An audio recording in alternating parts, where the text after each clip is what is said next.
After being defeated by the Americans in the American War for Independence, Great Britain found herself in a long and bitter conflict with Napoleon Bonaparte.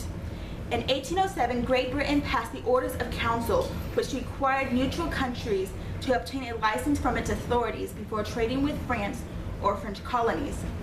This was done in attempts to cut off supplies from France. This, as well as the Royal Navy's impressment of American seamen, outraged the Americans. Impressment is the practice of removing seamen from a vessel and forcing them to serve on behalf of the impressor. The impressment began with the Royal Navy looking for deserters. At first, they only took Englishmen that had found work aboard American ships, but then they began to impress Americans as well. Thomas Jefferson's unpopular Embargo Act, which restricted trade, causing more harm to the Americans than either Britain or France, was repealed in 1809 by U.S. Congress. The Non-Intercourse Act that replaced the Embargo Act specifically prohibited trade with Britain and France, but it also proved ineffective. In efforts to ease American trade tensions, the Non-Intercourse Act was replaced with a bill in May 1810, stating that if either power dropped trade restrictions against the United States, Congress would in turn resume non-intercourse with the opposing power. Napoleon hinted that he would drop the trade restrictions, causing James Madison, the new president of the United States, to block trade with Great Britain. The year 1810 was an election year, so the newly elected congressmen, led by Henry Clay and John C. Calhoun, began pressing for war based on their indignation of British violations of maritime rights, as well as Britain's encouragement of Native American hostility against the Americans in the West. In the fall of 1811, William Henry Harrison, who at the time was Indiana's territorial governor, led U.S. troops to victory in the Battle of Tippecanoe. The defeated Indians in the Northwest Territory became convinced that they needed British support to prevent American settlers from pushing them further out of their land. While this was going on, the so-called war hawks in Congress were putting more and more pressure on Madison. On June 18, 1812, the president signed a declaration of war against Great Britain.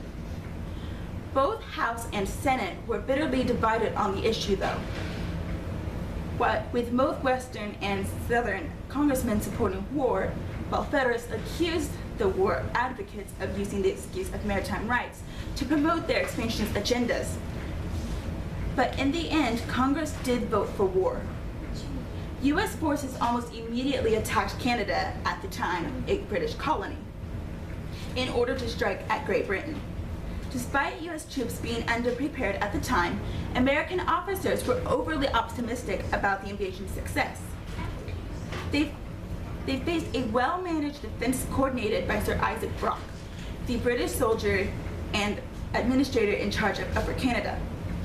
The United States suffered an embarrassing defeat on August 16, 1812, after Brock and Shawnee Chief Tecumseh's forces chased those led by William Hull across the Canadian border, scaring Hull into surrendering Detroit without a single shot fired.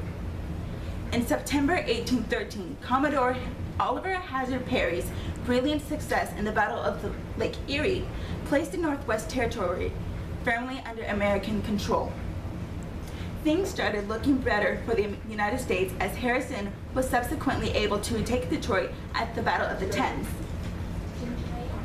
During all of this, the United States Navy was able to score several victories over the Royal Navy.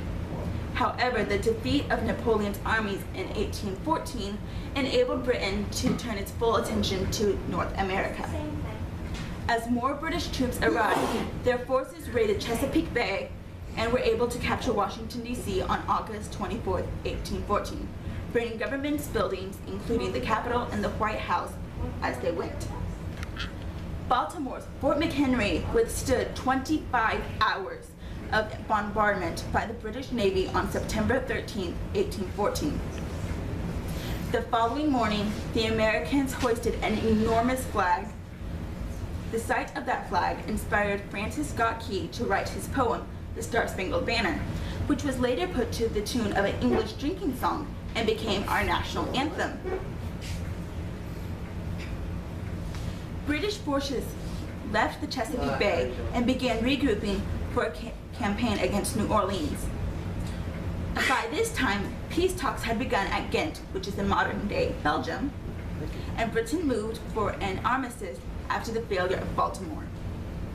The negotiations that followed included the United States giving up its demands to end impressment, while England agreed to leave Canada's borders unchanged and give up her aspirations to form an Indian state in the Northwest.